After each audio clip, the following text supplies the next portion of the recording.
for transportation projects to help improve safety and accessibility around Octavia Boulevard, as well as your feedback on potential bigger scale strategies that could help overall reduce the amount of congestion and the amount of vehicle demand sort of coming towards Octavia and causing some of those local congestion problems. Before we get started, I want to introduce some folks affiliated with SFCTA. Brittany Chan is our communications coordinator, and we have Preston Kilgore here from Dean Supervisor and our Commissioner, Dean Preston's office. Preston, did you want to say anything? Yeah, happy to. Sorry, 1 second. Can y'all hear me? Yes. Oh, great. Yeah, thank you, Rachel. Appreciate it. Yeah, just a few brief remarks. Want to just obviously thank the Transportation Authority, the TA, for convening this community meeting on the Octavia Improvement Study to gather some constituent feedback and drive some of these projects forward. The TA has been amazing working with on this project, and just want to say thank you all again for all your work. I know it's not been easy, especially in the middle of a pandemic. But yeah, so for those who don't know, Supervisor Preston, everyday Muni rider for decades and a true champion of slow streets and Vision Zero. He is someone we, as an office, truly believe public transit is both an environmental, racial justice, and economic justice issue. And we believe that we need to be doing all that we can to get people out of cars while simultaneously providing alternative modes of transportation, something that we as an office prioritize quite often. So again, excited to be here tonight. Excited to hear from constituents, community members around your vision for a safer and more accessible Octavia Boulevard. And we look forward to gathering that feedback and your ideas for improvements. All right. Thank you all. Thanks for the invite. Thank you, Preston. So my name is Rachel Hyatt. I'm a transportation planner with SFCTA, and Commissioner Preston's office asked us to conduct this study together with the Department of City Planning and SFMTA to figure out how the community would like to see about $7 million in funding from the Market Octavia impact fee, development impact fee used to help address some of the transportation issues in the vicinity of Octavia Boulevard, and including trying to address some of the congestion that really impacts Fell Street in particular, but the whole area. And so tonight is a town hall version of this. We also have an online survey. We'll be going through that sort of the same questions with you all tonight, but we also have a survey link that you can share with your neighbors and anyone you know who travels in the area for them to also weigh in separately on at their convenience. The core study area where the Market Octavia funds are eligible to be spent is this sort of reddish pink area. But we know that a lot of the challenges there, the congestion, sort of the conflicts between vehicles and other folks walking, biking, or riding transit, are because of all of this vehicle demand from regional trip making that comes from the west or the north. And so we've also looked at strategies to help in sort of the more midterm really try to reduce the number of vehicles that need to access Octavia or the Central Freeway through this way. And so both address some of the very local safety connectivity improvements, but also try to think a little bit bigger and ask, well, how can we address sort of the root of the demand from the regional vehicle traffic? And so in past steps of this study, we've looked at what the remaining needs are. There have been a lot of things done with the previous funding available through the impact fee, but there's still work to be done locally. So there are places where there's unsafe speeds, where the pedestrian signal timing isn't right, where we have vehicles blocking transit, and just queues still, as everyone I'm sure here has experienced, and also a lot of interest in more of the livability and traffic calming potential around Octavia. Some of the regional congestion issues that I'm sure you all experience is just the the queues, especially on Fell, Oak, the need for freeway access for regional traffic, but that it's sort of disproportionately kind of concentrated on Fell and Oak. And can transit be a better option for serving some of this regional demand? Right now, there's taking a regional trip, from the Richmond, using transit is hard to do, especially if you're going to the South Bay, which we know a lot of these travelers are, going to the East Bay or to the South Bay, and so reducing providing better options to reduce the overall demand for single occupant driving is the bigger challenge. I'll first go through some of the local safety improvements that we could do with some of the $7 million in Market and Octavia impact fee funds, and then we'll get your feedback on these different projects. Which do you prefer? Which are you interested in, maybe not so interested in, and then we'll move on to the regional ones.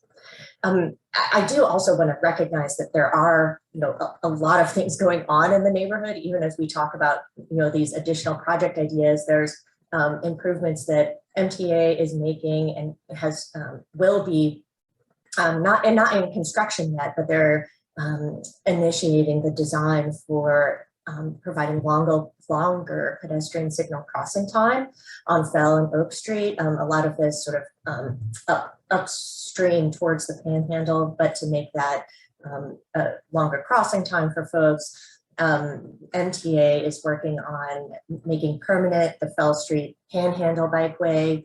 There are the Page, Neighborway, and Slow Street that MTA has been looking at how to, make long-term improvements out of the temporary projects. And then there's continuing work going on Market Street through MTA's Upper Market Street Safety Project and the Better Market Street, multimodal improvements kind of shown here on this map. And then things a little to the north, like the Buchanan Street Mall renovation project, which will make that Buchanan Street Mall more like a nicer space for the neighborhood to use and experience, as well as improve pedestrian safety access to it. So those are some of the things we know are already planned or already underway.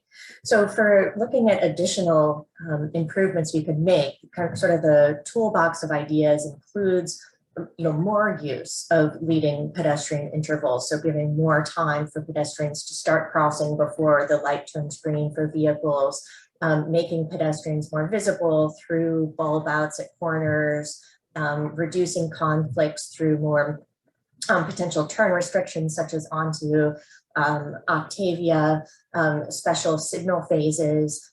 Those are all things that we have considered, and I'll talk about some of the specific locations where those might be able to be implemented. More of the living alley treatment for calming traffic in the alleys in Hayes Valley, and things like raised crosswalks, some of which you have seen on parts of Octavia Street, alongside Octavia Boulevard, where we really help get the traffic to slow down. So this is a map of some of the local projects that could potentially be funded through the impact fee funds. And I'll go through each one, and then there'll be a poll for how you would prioritize these.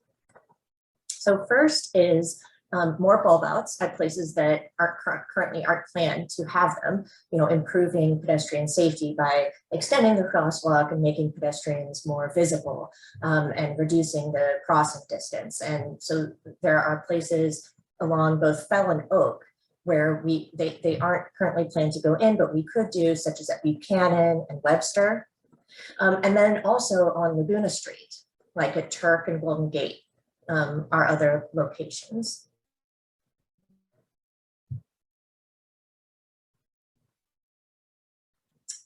looking at Octavia Street, so those two streets on either side of Octavia Boulevard, where the design is meant to just have very, very low speed, be used for the regional bound traffic, further calming and introducing engineering design that slows that traffic down and discourages through traffic use. Those would include raising crosswalks on more stretches crossing Octavia Street, painting the pavement, to further designate and signal that it's a shared space. Those are examples.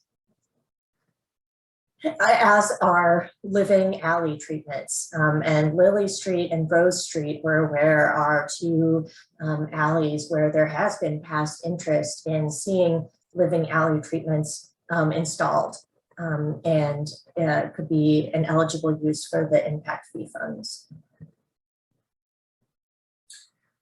Red light cameras, which help enforce, red light running, is something that we have in a couple places in the city, and they would be, warranted at two places along Market Street, shown here at Gough and Octavia, to help further enforce the red light running and in turn try to reduce the conflicts between people walking and biking due to illegal red light running.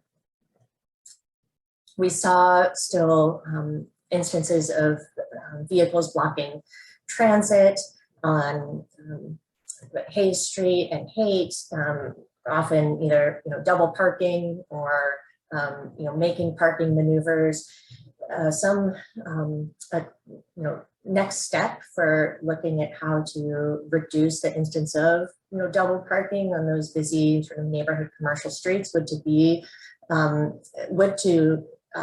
look at the usage of the curb. Say, are there enough loading unloading spaces? How can the curb better be used to reduce the amount of double parking that happens? We would first need to work with MTA to look at that. We don't have specific locations through this study where we would recommend changing the curb space. So that would be a next step that would need to happen, but with an eye towards reducing the double parking and sort of the delays to transit that causes.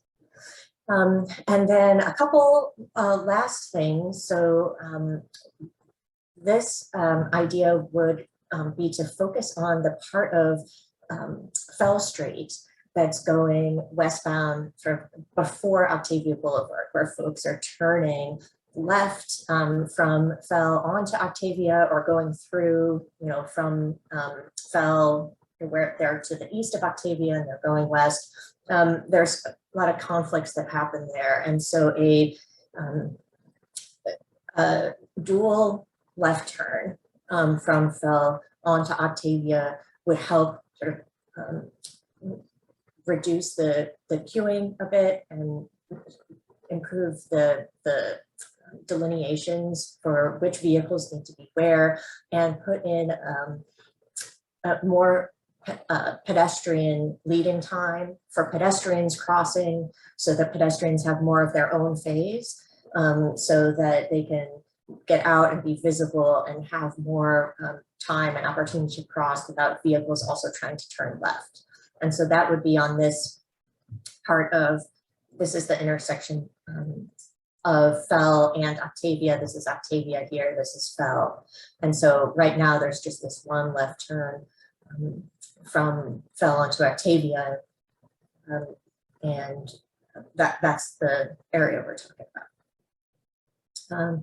Oh, I guess there is one more, actually, one more, which would be looking again at the places where folks who are bound for the Central Freeway try to use other streets and use them to get onto Octavia rather than because of the queues on Oak, and looking at Haight Street and as a place where that's happening, and restricting that movement to turn from Haight onto Octavia to get a shortcut to get to the Central Freeway could help reduce conflicts as well as the delays for transit. So those are a bunch of ideas. Now we can't afford all of these things with the 7 million in impact fee funds, but we can afford, multiple of them. There's some are more expensive than others, as indicated sort of by this very rough sort of indicator of how much these cost relative to each other. So what we'll do is based on the outreach and the online and sort of Facebook social media survey that we're doing in this polling here tonight, hear which projects are of most priority and of most interest, and then we can try to do as much as we can with that 7 million in funding. Brittany, let me turn it over to you to, yeah, great. I think we should be seeing the poll now if folks want to answer this poll here tonight.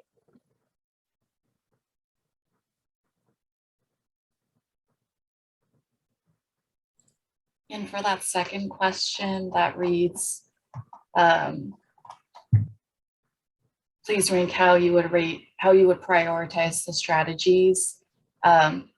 Please select only one answer choice. Use only one answer choice once. So only select one project as one highest priority, and one project as number 2 priority and number 3, etc. Yeah, there's 2 questions in this poll that's popped up. There's the top one about rating your sort of the types of priorities that you have, which can help us. And then there's also question 2, which is, choose your highest priority project and your lowest priority project.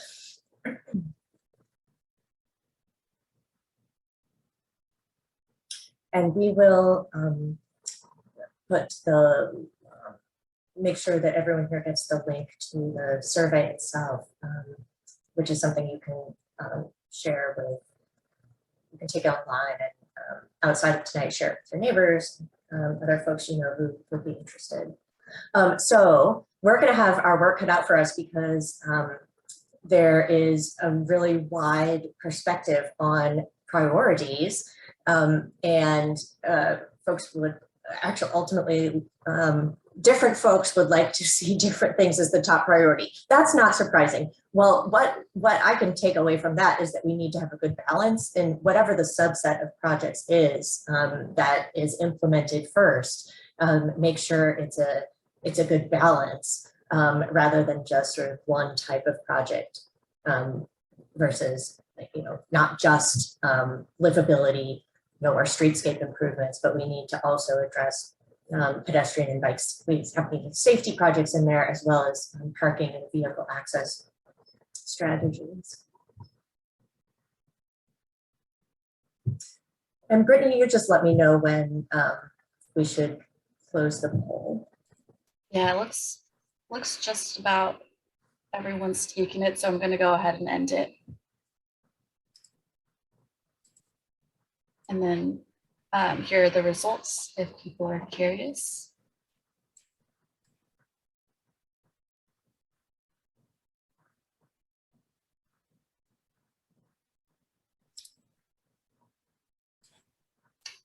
Alrighty, I think we can move on unless anyone has any questions or needs any clarification about some of the projects. And I do see folks' comments in the chat as well. So we'll also be taking note of the feedback that you're giving us through the chat. Okay, so now let's talk about the regional congestion and sort of the folks, many volumes of folks who are needing to use their cars to go on longer distance trips, say to the South Bay or to the East Bay. And that's a lot harder to solve for, but ultimately is the root of some of the conflicts and certainly the queues, on Oak and the things that folks on Oak are experiencing. And these are all projects or strategies, I would say, that would take a lot more work to develop and wouldn't necessarily be quick to do, but be more effective in the midterm or the longer term in helping people have other options that work for them to reduce some of the single occupant vehicle trips that are flowing through the area. And so we'll go through those, and then our question is, which of these are interesting enough that you'd like to see us work more on them? So none of these things are ready to implement tomorrow or right after this study's over, but should we take them on to some of the next steps in further development and further outreach, or not? Are they not of interest and not something that we should prioritize doing further work on? And so this is a map of sort of some of the parts of the street network that we're talking about with some of these strategies. And they do encompass, transit strategies, transit priority, as well as transit services, and also helping vehicles find other ways to go where they need to go in a sort of time competitive way to help reduce the burden on Oak Street. This first one is about transit access and making regional transit more accessible to folks on the west side, especially in the Richmond. There's hubs where you can easily, relatively easily transfer to regional transit networks downtown, but just the transit journey from Richmond or Sunset to those downtown transit hubs themselves is quite a trek. And so transit is not as time competitive. And so one way we could help improve the competitiveness is by locating a hub for regional transit closer to the west part of the city, say at Civic Center, where that could be a place where folks could transfer to or access regional transit, especially if AC Transit, East Bay buses could locate there. There already are East Bay Transway transit buses that serve the Civic Center, but it's not really visible how to get to them, or where you can go if you are looking for that option. And as Samtrans is showing interest in bringing back South Bay Transit to serve the west side of the city, let's make sure that there's a clear place where people know that there's the South Bay and East Bay Transit available, where you can catch those types of connections, and where they do have a time advantage in taking folks to other parts of the Bay. One of the ways to give a time advantage to this express buses or regional buses is to provide transit priority on streets connecting to the freeways. And folks may be aware of the Presidio Parkway and 19th Avenue pilots that MTA is doing for HOV transit priority lanes on those streets, where both transit and multiple passenger private vehicles have a priority lane somewhere. So it's transit that gets the priority, as well as vehicles with more than one person. And so that's something that we could consider for other parts of the network in this area, and maybe like say connecting to 9th and 10th, which something we've heard is that for some folks there's just not it takes longer to go over there, and so that's why more folks use Octavia. Well, if it was faster and more reliable to get there by transit, or if you're in a high occupancy vehicle, that might help reduce sort of the disproportionate queues that happen for Oak Street. Another type of strategy that our agency has looked at in the past, although we're not currently looking at it, is congestion pricing. It involves charging a fee for single occupant driving into a congested area or across a congested cordon during peak hours. We were looking at this prior to the pandemic. Now that we're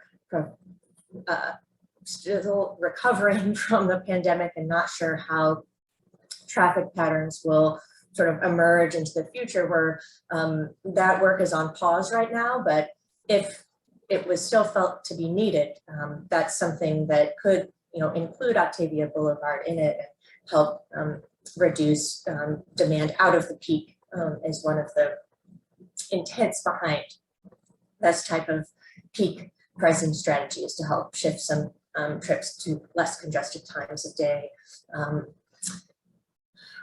Regional transit, Samtrans, we know, is thinking about restoring regional transit back to San Francisco, and if so, the West Side is one of the parts of the city that they're interested in. So how can we work with them to best design that service to serve folks who right now feel like they don't have a great choice for not, other than driving for their South Bay trip, and make sure that that transit service, it has the sort of the street design that it needs to be time competitive and reliable. One of the possibilities that would definitely need a lot more work to it, but we did some initial sort of feasibility engineering, and there's promise, there if there's enough interest, is providing some of that transit or high occupancy vehicle priority on Oak Street. Now, we're talking really here about east of the Wiggle, because as folks know, and the Wiggle, meaning after Scott. So along the Panhandle, there's the MTA is looking at mirroring the protected bike lane treatment that's on Fell Street over on Octavia.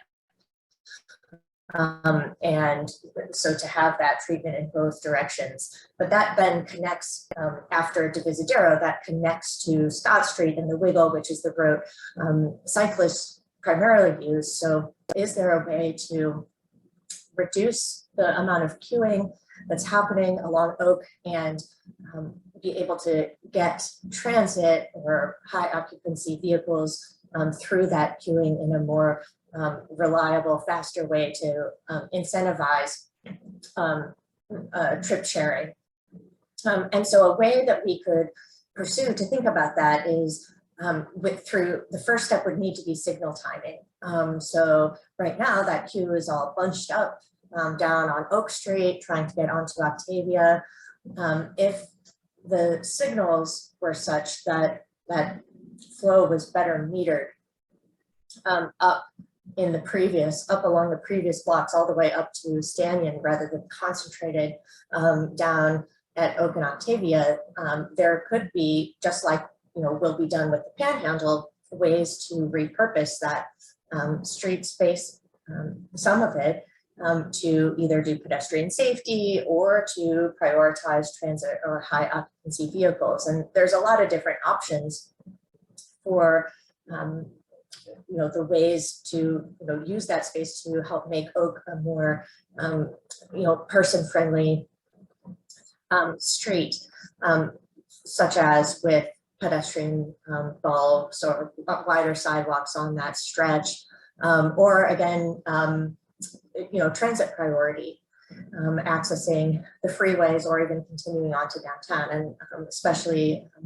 if we are able to serve routes, some like the expresses are able to come back and make use of that stretch. So then one last thing which could help here, especially if paired with some of the other things like a more competitive route to 9th and 10th, is wayfinding to help let drivers know what their other options are, the time advantage that such as through variable message signing that can help drivers know that they do have another option that might be just as time competitive, and how to navigate through this if they're trying to make a regional trip.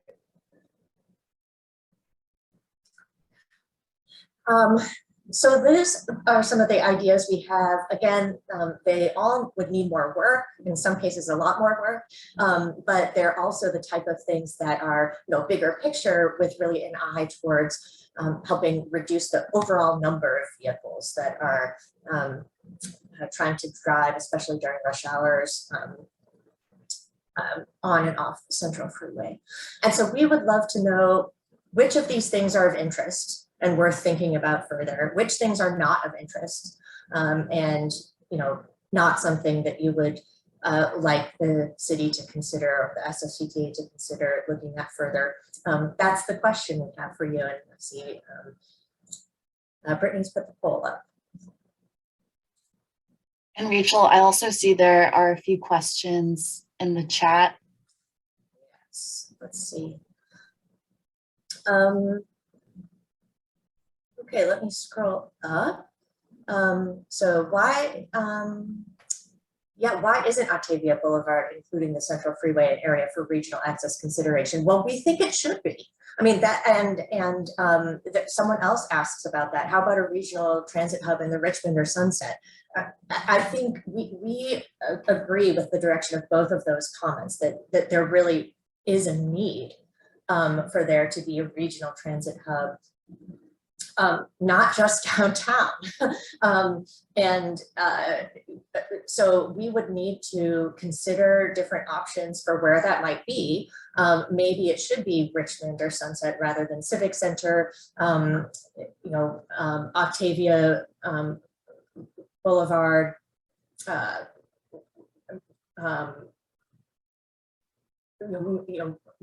which transit would, be the services using the area. What do we project the demand would be? We would need to work with the operators and do outreach and understand people's travel desires a little bit more specifically, especially coming out of the pandemic now, as travel patterns have changed for how to cite that. But yeah, I think we agree that there's a real opportunity there for better regional access. And then we have a commenter looking, or sort of saying traffic calming and reducing speed limits on Oak and Fell, which yes, so how to do the traffic calming. I think one of the things we wouldn't want to do as an unintended consequence is sort of make sort of the queue bottleneck worse for folks there at Fell, especially on that, those eastern blocks of Fell that right now are kind of burdened by the queue. So how at the same time can we try to reduce those number of vehicles or spread them out so that we can put traffic calming treatments in with a minimal, negative side effects. And Brittany, yeah, let me know when we should close the poll, or show the results rather. Yep, I'll go ahead and end the poll now. So if anyone wants to put in any last final choices, do that now.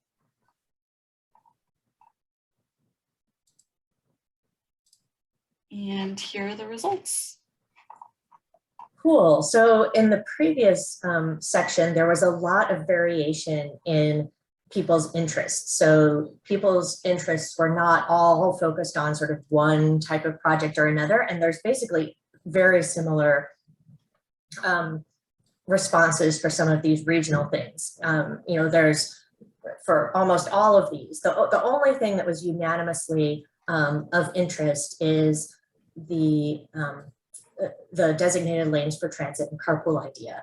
For everything else, there's really a spread of interest to neutral to not interested, and that's helpful. Well, we're going to be combining this with the same version of the survey that's also online and that you all can share, and see whether the theme from this group of folks here is shared more broadly. And if so, we're definitely going to have our work cut out for us to try to prioritize. All of these things need more work. So that's true of everything. But if we end up with this one clear priority of those designated lanes for transit, then that definitely helps us out. Yeah, so somebody, concerned about losing about a reduction in the number of lanes on Fell Street, worsening congestion. Yeah, that's what we don't want to do, right? So using signal timing to help sort of meter traffic upstream, and some type of mode shift would need to be part of it by providing other choices. I think you're right. It can't just be done in isolation without also doing other things. Otherwise, the congestion there is already bad, and we don't want to make it worse. Okay, let's see. What do we have next, Brittany? Just some wrap-up slides and a link to the survey. All right. So yeah, the survey link and the website for the overall project that is shown there actually will show the survey link. You can get the survey link through that, and it's open until the end of May. So please do share it with anyone that you know who would be interested in transportation in this area. And we are definitely wanting to keep spreading the word about this. And so if there's other neighbors or groups that you know of who would like to have a bigger, like a presentation or more of a discussion about these ideas, we'd love to do that. And you can contact us through that website, and I'm going to share my email on the next screen as well. And for the sort of more near-term safety type of improvements that we went through at the first part of the presentation, those things could be funded if there's enough interest in them through this about $7 million in funding from the development impact fee for the Market and Octavia area. And something we'll use the survey and the outreach results for is to share with our board, share with the Market and Octavia Citizen Advisory Committee or Community Advisory Committee, how folks prioritized. And hopefully that can help inform how these available impact fee funds are used.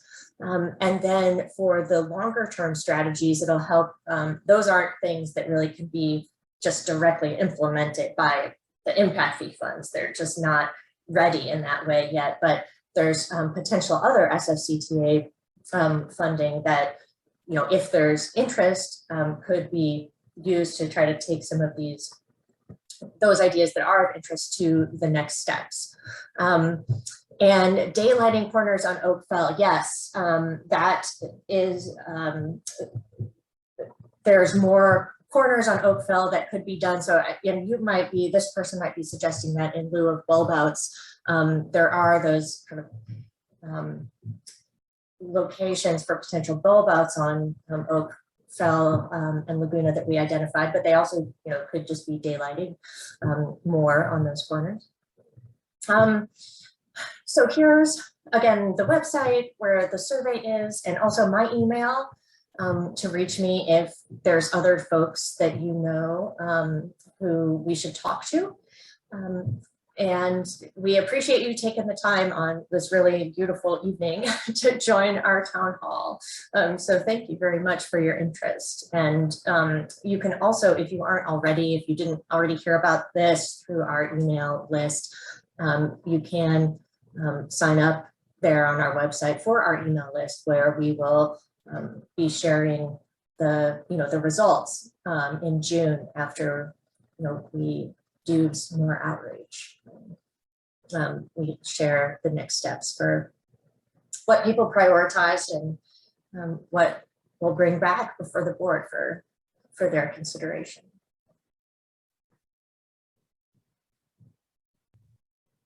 Are there any, we have enough of a small group that if there's questions in the next 10 minutes or so, if folks want to share anything verbally, I think we have that capability, right, Brittany? Yep, we have time.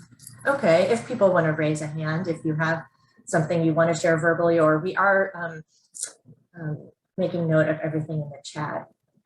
Yes, I saw Vlad first, and then Tim. Hi, Rachel and Brittany. Thanks again for the presentation. So I just had a couple quick comments. Wondering if you all are coordinating with SF Parks Alliance and Douglas Burnham's team for the Bye Bye Freeway, the project to commemorate the demolition of the Central Freeway, and they have some pretty I would say like radical transformations for the Octavia Boulevard and re-envisioning the Octavia Boulevard, especially pertaining to like the local transit lanes, the local neighborhood access lanes, and closing off some of those and creating public plazas for people in the community to sit in, especially since this is getting into nitty gritty, but Parcel K, one of the open Central Freeway parcels, is set aside for affordable housing, and so that will be built on eventually. And so the community is looking for additional kind of open spaces, and those neighborhood access lanes were identified. So wondering if you guys are coordinating with them in that discussion. Thank you for raising that. I was aware of this project, but I guess I didn't realize that it did involve things like potential street closures, things of that nature. So I'll educate myself on that. Yeah, and I can provide you some links, and happy to kind of act as a liaison, because I am involved on that project on the HVNA side of things. So great, thank you. I will take you up on that. Appreciate it. I saw Tim next, and then I think it was Richard, and then Shanti. I may have gotten that order wrong, so forgive me, but we'll have time to get to all three of you.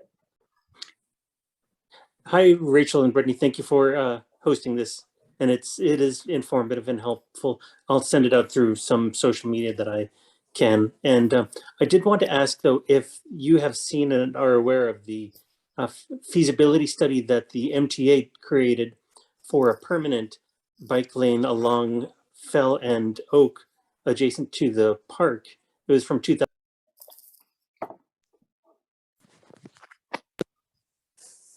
I think Tim somehow got cut off. I'm so sorry, Tim. Something happened. I'm not sure what you caught. You asked, are we familiar with the MTA feasibility study for the permanent protected bike lanes on Fell and Oak along the Panhandle?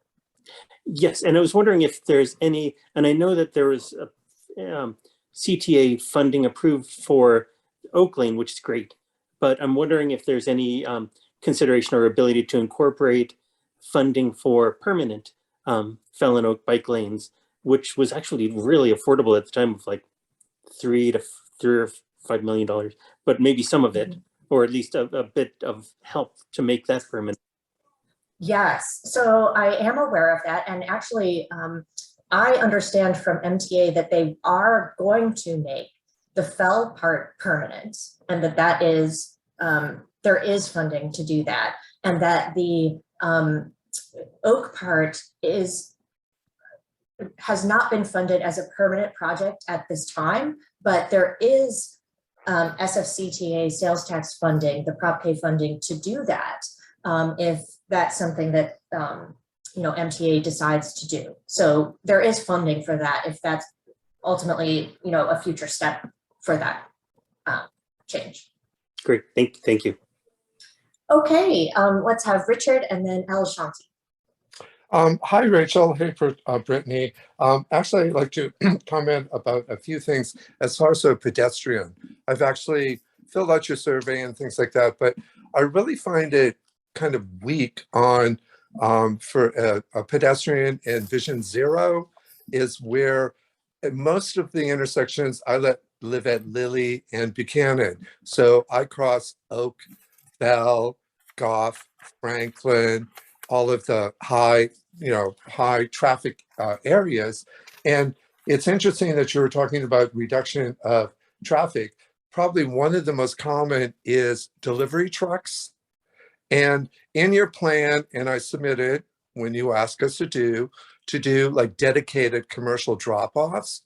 So what you're doing is forcing them to use that because it's really blatant, and it doesn't spread just for Oakville. It's also hate where I'm a transit rider. So when we come up Haight Street, someone's parked, the bus has to go around, cars are going in the red lanes and things like that. So I see a weak link there. The other is if you really want to cut congestion in our neighborhood, you started with Page Street, but Haight Street, it's ridiculous. I've been advocating with Casey from SFTMA and also with Jason, HVNA, that for a decade of those are the, they're feeders and they're actually backing up the traffic on Octavia. And I've chatted with Casey, and my take is when both Page and Haight were in the mix of right turns, that probably about 40% of the lights at those intersections was wasted in clearing traffic. So I would love to see that. To me is a very simple thing. The other thing as a pedestrian is where the number of cars, it's like I see nothing in these models that actually are trying to encourage a reduction of traffic through our neighborhood. And why I say that is because it would be very simple to do educational campaigns about carpooling and finding out, because as someone who walks, my little kind of to make myself, entertain myself at intersections as a pedestrian is to count the number of solo drivers at major intersections. And I would say, as a rough guess, you have the statistics. I would say it's anywhere between 75 and 80% of the drivers that come through our neighborhood are solo drivers. And the other is what I've been pushing for probably for like a decade is regional buses. We need to like move traffic. Don't allow and find out like with the Google, learn from the Google and the Genentech and the other buses. Make it comfortable. People, if they're going to want that little being driven to, Mountain View and the other, South Bay areas, use those buses. But the other thing is like where I don't see either is the buildup. It's great that you're doing the central hub, but I don't see anything about using Caltrain. We're electrifying, and pre-COVID, I was a regular rider on Caltrain from here to Santa Cruz. I did a transit the whole way, took Caltrain, took the Highway 17 Express and things like that. And you would see in riding where people jumped on the trains and where they got off. And it was very interesting as someone, a San Franciscan, like 22nd Street was a very major hub for people that were riding the Caltrain. And Caltrain did away with the baby bullets. And I think you need to kind of maybe work with them on bringing those back again, because those really made the ride from San Francisco to San Jose like an hour or so. And for me, as I say, as a pedestrian, there's way too much traffic coming through our neighborhood. The thing of like prior to the tear down of the freeway, it's like, we didn't have transit on all the side streets. Now it's not uncommon. I walked from the protest from the federal building, and it was interesting to see the traffic like along Laguna. And also for me, I live on you can see the cut up through there and things like that. So that's what I'm saying is like, do a way of where you're reducing the number of things. And also I'd say with you as a group, you need to really look at housing. And it's actually happened with the MTA of connecting housing with jobs. We have public housing. We need to kind of work with connecting those jobs with the neighborhood employees, be it UCSF, be it City Hall. And then you really do get where people can walk to work and they don't need that car. Richard, thank you for all of that. And I think there's a lot in there that like just kind of we can underscore, we can lift that up in our, things that we bring back to the board. But you were ranging from, very local and site specific needs and issues too. So these big picture and more long range. And we do want to address that whole, all the parts of sort of the problem in what we bring back. So appreciate that. And I want to make sure that we get El Shanti. You are next. Hi there. So I actually just found out about this meeting like 15 minutes ago and just started reading through the survey. And I have to tell you, it causes me like genuine anxiety and serious like emotional distress immediately. I've lived here since 1988. I went to Berkeley High. I'm a local girl. I'm also a person who is living with health issues and disabilities and am starting to get older. And I just feel like there's been a lot of projects where there's a strong emphasis on creating bike lanes and creating pedestrian safety. And I'm all for that. That's fine, except that people need to use cars as well. And I feel like the need for cars is getting sidelined in a lot of ways. I personally don't want to take public transportation and can't a lot of the time due to health issues. People who are elderly or retired or have health issues aren't necessarily going to want to do that. The privacy of their cars is part of safety for them. And also being able to use cars is really important to them, to being able to haul things and to get goods and transport things that they need or have people help them do it. And I just, I start asking questions about some of these things, like what do bulb outs actually do? Are there studies that show that this actually really improves safety in some significant degree? Because every time bulb outs are put in, it takes away parking spots. Parking is a serious problem here. It costs a lot of money and there's hardly any spaces and it can be hard to find places. And if you're elderly or disabled or exhausted and you have to walk a long way to get home, that can actually really cause distress to people's lives. And, as a disabled person, I just feel like the elderly, the disabled, people who have mobility issues of whatever form, generally don't have as much energy to put into these kinds of meetings or putting in a lot of feedback or reaching out. We don't have as much lobbying power because of that, but we're a part of the community too. And those things really matter.